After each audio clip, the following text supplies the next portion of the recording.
Hey, what is up, everyone? Welcome to the Startup Junkie. Of course, I'm your host, AJ. And today is a very, very special episode. Before we get into that, though, just a reminder, we are streaming live right here on my personal profile page on Facebook, as well as in the Startup Junkie live public group on Facebook and YouTube. So let me adjust the mic a little bit because today is kind of serious, okay? But I also want to remind you all, if you haven't had a chance, definitely check us out on all of our social channels and be sure to share this message. You want to know why? Because I'm quite sure that some entrepreneur, person that's looking to become an entrepreneur, or an entrepreneur that has a startup, or an existing business owner that may need to hear this message. And of course, you can share this message on all of your social channels, or you can check out the Startup Junkie live podcast on iTunes, iHeartMedia, Spotify, as well as TuneIn. And because we're giving it to you like that, we're uploading content on a daily basis. Now, all right, so today's show, let's talk a little bit about it. It's called Do You, all right? So let me tell you what inspired this. Of course, at the beginning of every show, I'm always recommending a book that you should read, some game you should play, or some podcast you should listen to, or some video you should watch on YouTube to actually help you along your entrepreneur journey, especially when you face hard challenges. But let me tell you, most of us who want to do something, we're always bound by the opinion of others, okay? We're bound by the opinion of others. And today I'm going to share with you four tips, or four what I call strategic tactics, okay, for you to do you and basically tell everyone else to go to hell. Now, the origin of today actually comes from a book that I actually started reading in 2008. As most of you know, from my sharing with you, that I started in radio, and as an on-air personality, but I really got into radio just to be on the side of sales, right? Because I recognize that the people in sales actually made the most money. So here in Houston, Texas, I was one of the first, actually the first, to work in two different departments, working on the air, having a number one show for years on Magic 102 called Club Magic. And at the same time, I was a top account executive at 97.9 The Box, which at the time, both radio stations, that is, were owned by Clear Channel Media and later bought out by Radio 1. So am I saying that to impress you? No, I'm saying that to impress upon you the reason why I'm recommending this book, and the reason why this particular book is the catalyst that actually inspired me to do this show today. Now, I got to warn you, you got to get over who read the foreword in this book, and you actually have to get over the quote-unquote sexual allegations against this person. But I'm telling you, as many of you, like me, probably experienced a tremendous or tumultuous time, 2007, 2008, with the economic crisis. Honestly, I lost everything, and as I've shared with many of you, I actually ended up living in my car for about a month. Yes, a lot of my friends didn't know. My mother was pissed. She said, "Hey, you could have came and laid on my couch." But who the hell wants to be a 30-something-year-old man laying on their mom's couch? Not me. All right, so here's the deal. When I started losing everything, I needed to pick up a book to actually inspire me, right? So even though this book was written in 2007, I didn't pick up this book until, closer to 2009. And the book is Russell Simmons' Do You, all right? Russell Simmons' Do You, 12 Laws to Access the Power in You to Achieve Happiness and Success. And yes, before you get started, I know about the sexual allegations. That's not the purpose of that. And don't be hypocritical, because many of you still listen to Michael Jackson despite the allegations, and many of you still rocking and bumping R. Kelly in your car. So chill with that, all right? So anyway, plus get over the fact that the forward is actually done by our current president, Donald Trump. So get over that. But let me tell you why this book inspired me. Okay. This book inspired me to actually get off my ass and stop feeling sorry for myself and start getting back in the game. Okay. And again, some of the 12 laws, law number 1, see your vision and stick with it. Law number 2, always do you. That's always do you. And number 3, get your mind right. Okay. So you got to see your vision, stick with it. You got to just do you. Okay. And you got to get your mind right in order to do the first 2. All right. And so my whole thing is, I'm recommending this book, and you can pick it up super cheap on Amazon.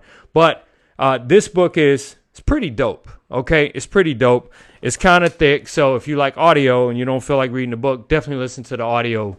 You can get that through Audible, and we're not affiliates. We're not getting paid for suggesting for Audible to you, but you should definitely check out this book. So let me tell you why. All right. What inspired me? Well, first and foremost, I got into radio in the early 90s. Well, mid 90s, right? And I got into radio to get into sales, not to be on the air, but to get into sales because I recognize that whenever an administration would come along, the administration would actually fire all of the sale or change of an administration. They would literally fire all of the people that were on the air, right? But they would literally keep every account executive. Why? Because account executives generated sales. Sales is money, revenue, and revenue is the lifeline of any business. Okay. And that's sales. Now, okay. So I did that to get into sales, but I actually ended up on the air. Okay. I ended up on the air and I said to myself, I'm going to get into sales some kind of way. So what I did, I ended up in sales on the air at Magic, but I literally went to 97.9 The Box and said, hey, look, you don't have to pay me any money up front. You don't have to pay me a draw. A draw is when they give you money ahead of time because they know that you have revenue coming in. So they pay you ahead of time. And then once your money comes in, the money that you've made, they actually take it back from you. I said, you don't have to give me any draw. Make me a hired gun. Okay. Make me a hired gun. Pay me whatever I make. I just make. So I got out in the street. They agreed. I got out in the street, started hustling. I literally, in the first year, doubled my income. The second year, I went beyond tripling my income. And the third year, fourth year, by the time I got to the fifth year, I was making 6 figures. Okay. Now, that was a long way from getting paid, $7-8 an hour, which honestly at the time was a lot of money. Okay. Was a lot of money. So here is the point. All along my way in radio, often I would have people tell me, oh, you can't do that. Oh, you have to wait your time. But I knew that it was up to me to determine, what my outcome would be. As the 10-letter word phrase goes, 10 two-letter word phrase goes, if it is to be, it is up to me. If it is to be, it is up to me. So I am telling you that if it is to be, it is actually up to you. Okay? It's up to you. But you have to be aware of 4 fundamental tactics, at least I think, and someone actually shared a lot of this content with me, that I think will actually help you along your entrepreneur journey. And with that said, I'm just going to get straight into it. Okay, here's the deal. Well, first of all, let me share this story with you. Okay, so like I told you, all along the way, people would say to me, oh, you can't do it, or you should wait, or it's not the right time for you to do it, or, it's going to get there, but you just got to be patient. Okay. I hate when fucking people tell me you got to be patient. All right. Especially when you know that you have so much value to offer to the world. All right. So when I lost everything in 2008, I said, you know what? I know how to make money, but I don't know how to keep money. Okay. I don't know how to invest money. I need to really educate myself. Okay. On how to, get in the game and play the game the way big players play it. So part of that was deciding to go back to school. Now, when I left school in the early 90s, I was a junior/senior in college, right? So I decided to go back to school late 2008, August 2008. Between August 2008, I completed 3 degrees, right? But in my selection of schools, I tried law school, but I got waitlisted, okay? If you don't know what waitlisted is, meaning you basically got rejected, right? Despite my numbers being good, I still got rejected. So I said, well, you know what? I wasn't really interested in that anyway. I'm only doing it because my wife's an attorney. So what I'm going to do is I'm going to go to business school. That's my passion anyway. So I went to Boston and I got my degree, right? Master's degree. Finished TSU, went to Boston, got my master's degree. Now, I said, I primarily went to Boston for technology. You know what I mean? So all the tech stuff that you see, this is most of the stuff I learned in the graduate program at Boston, right? BU. And I said, but you know what? I still feel like there wasn't any strong business fundamentals that I need some more business fundamentals, right? Because I literally got a master's in international marketing management with a concentration of doing business in Latin America. But however, I selected courses around tech, right? So I decided to go back to school. So I started looking at all the different schools that had successful CEOs, titans of industry. So I remember reading a story about how Jack Welch, who just passed March 1st, 2020, how Jack Welch, who's the chairman and CEO of GE, took it from like this 12 or $15 billion value company and focused on what they could be number one and number two in an industry and pushed it all the way up to almost $300 billion, right? And now I think the market cap for it right now is like $400 billion. But anyway, here's the point. So I looked at Jack Welch. I looked at what school he went to. And then I was like, wait a minute. Jack Welch was the chairman of GE. Also noticed the chairman of General Motors, the chairman of Monsanto. Monsanto is, basically a drug company that been bought out by Bayer for $66 billion. And the chairman of the Singer Corporation. All of these people went to one school, right? And they were in one class all together. And it was University of Massachusetts Amherst, okay? And the year was 1957. So I'm like, damn, what are they doing over there that they keep having all these successful people? From actors such as Bill Pullman, all these different people, just super successful. So I looked at it. And I decided to apply anyway. Now, I got to be honest with you. I didn't see a lot of people like me, if you know what I mean, like me, that was accepted to the school or actually went to the school. I'm not saying that that's a thing, but I'm just saying I didn't see a lot of people like me. So I decided to apply and I got in, right? And so let me switch cameras here right quick. All right. I want to switch cameras because this is kind of important, right? So I applied and I got in, and very few people get this, right? I literally got my MBA and I got this, okay? This shows that I put in the hard work. Again, many of my friends said to me, why would you do it? Why would you go back to school when you already have a master's? You need to get out here. And besides, you had made plenty of money without degrees. I said because I realized that making money is one thing. Keeping money and investing money is another thing, right? And I needed to be educated. Something that I couldn't learn just on YouTube, right? I literally had to go through the process, okay? So I got in and I did something that I was told, one, I shouldn't do, and two, that I couldn't do. Why? Because I didn't listen to others. So with that said, let's just get into the top 4 reasons why you should not listen to others and just do you. Okay. You have to understand first, the number one reason why you should do you and not just listen to others is because, And I got this from Percy Miller, Master P, when he was my client at 97.9 The Box here in Houston, Texas, when I was account executive. He said to me, man, there is no limit, okay? There is no limit. Man's biggest limitation is his lack of imagination.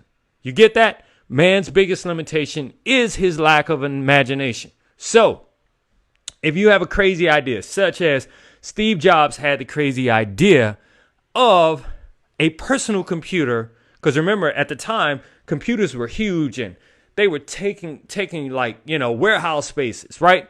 A personal, compact, small computer in every home across America, right? Eventually the world, right? That was the catalyst and that was the spark that grew Apple, okay? Of course, now you have an entire computer in the palm of your hand, which is the iPhone, which was really the product that really catapulted Apple into stardom, so to speak, right? Because most of you probably don't know this, but when Apple first opened with Steve Jobs' idea, Apple in its first year made $100,000. That's it. It made $100,000, period, okay? I'm not talking about profit. I'm just talking about period, right? The second year made $100 million. So man's biggest limitation is his lack of imagination. So any crazy idea that you have that people cannot fathom it, just like people couldn't imagine the behemoth that Amazon has become, but Jeff Bezos saw that, right? People couldn't imagine, random people just sharing their houses with strangers. What is the market cap of Airbnb, right? It's a multi-billion-dollar company purely based on an idea, purely using other people's resources, such as their houses. All they did was put an app to it, okay, and marketed the shit out of it, okay? People could not fathom hitching a ride from a stranger, but yet we have what? We have Lyft and we have Uber. So man's biggest limitation is his lack of imagination. So if you have a crazy idea, just freaking fucking go for it, okay? So that's number one. All right. Number two. Oftentimes people, what they can't see in themselves, they can't see in you. So if they can't see themselves doing it, no matter how good intentioned they are when they're giving you advice, they're going to tell you not to do it. You know what I mean? So you just have to do you. You have to understand. Most people that give advice haven't accomplished shit in their life anyway. When I say accomplished stuff, I'm not saying not having a good life, because what is value, what is wealth is personal, right? Like you might be the best housewife, and to you, that's the most valuable thing in the world. That is your wealth. Some people have other aspirations, right?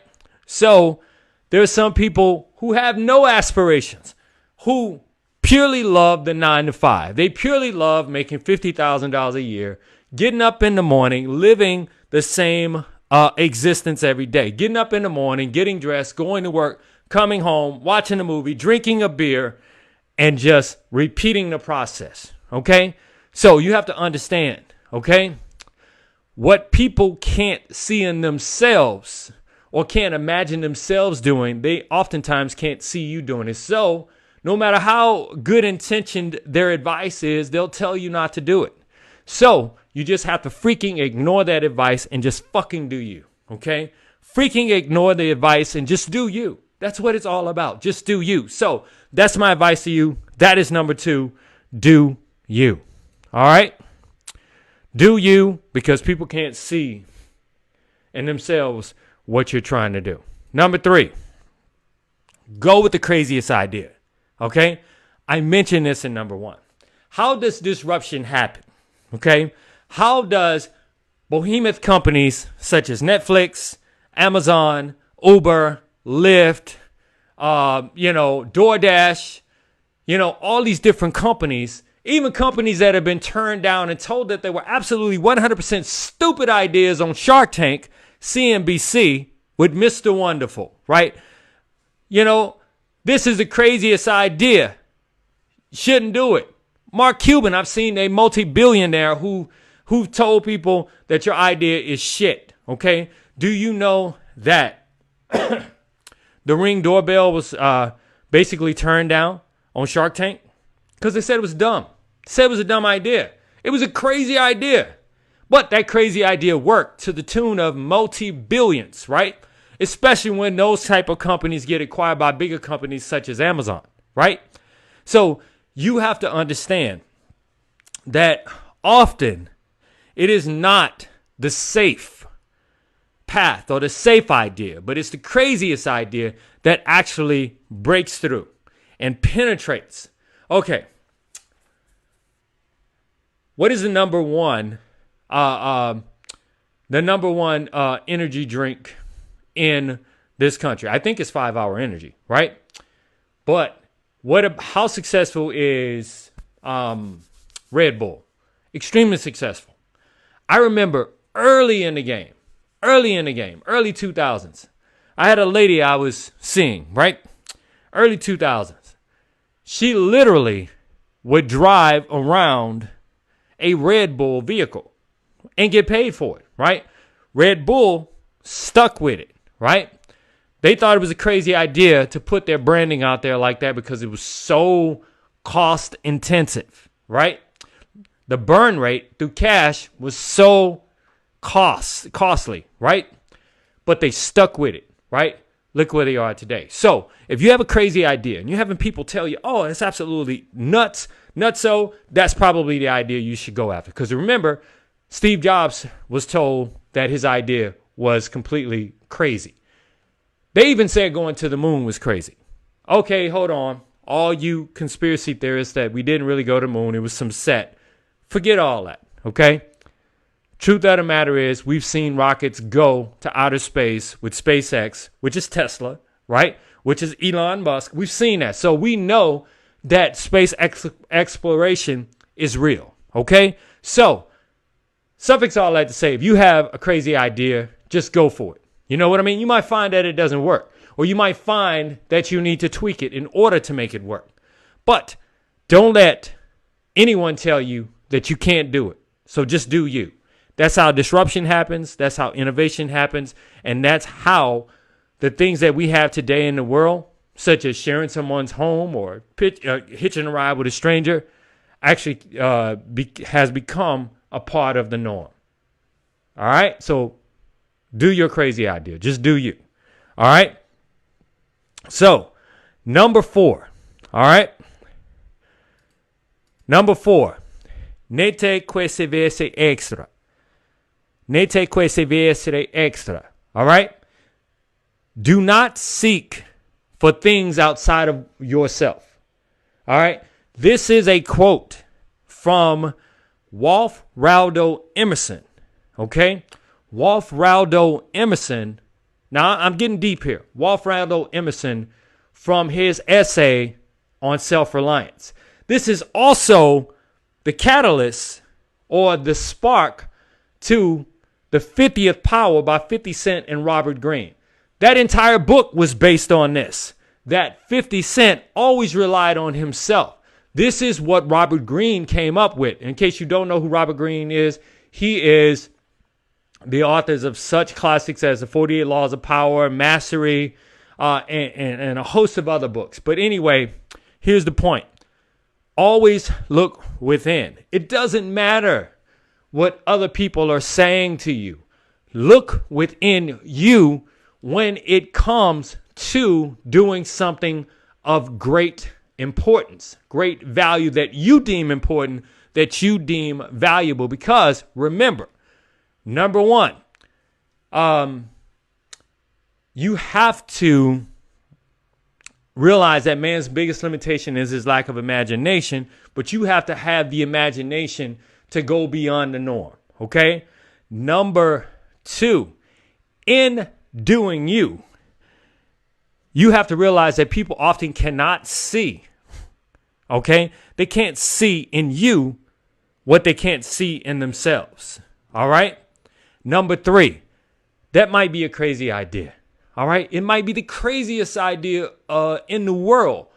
But the 4th and most important strategy, I believe, which is number 4, is nete queste vese extra. Okay. Do not seek for things outside of oneself. Always look into you. Always believe in you, that you can do it, that it doesn't matter what other people say. You can do it because you depend on you. And you should do you. And that's my message for today. All right. Again, the book is by Russell Simmons. Do You, the 12 laws to access the power within you to achieve happiness and success. If you can get past the sexual allegations against Russell Simmons and the fact that the foreword is actually being read, I don't think he wrote it. Somebody wrote it for him. But being read by Donald Trump, if you get the ebook, this book is very, very important. Okay? Very, very important. So, all I want to say to everyone that's checked out the show today, I really appreciate you, Brother Harold. As always, King is in the house. I appreciate it. Thank you for all the likes. But I also ask you to share this content with someone that you believe that it can help. All right? Someone you believe that it can have a great impact.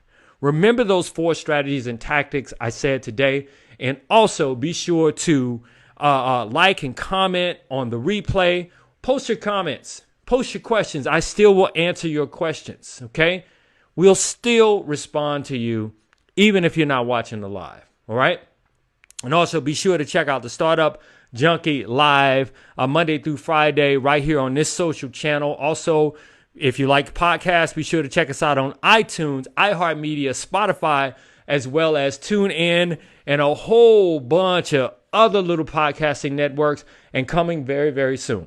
The StartupJunkieLive.io, the social networking site I've been telling you about.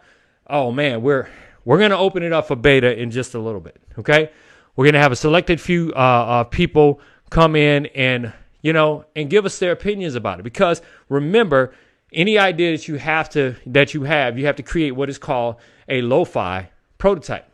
Okay, lo-fi prototype.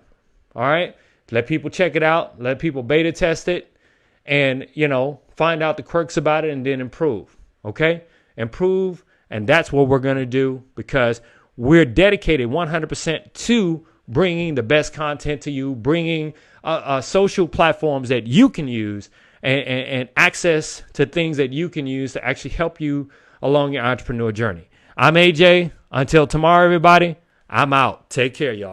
Take care.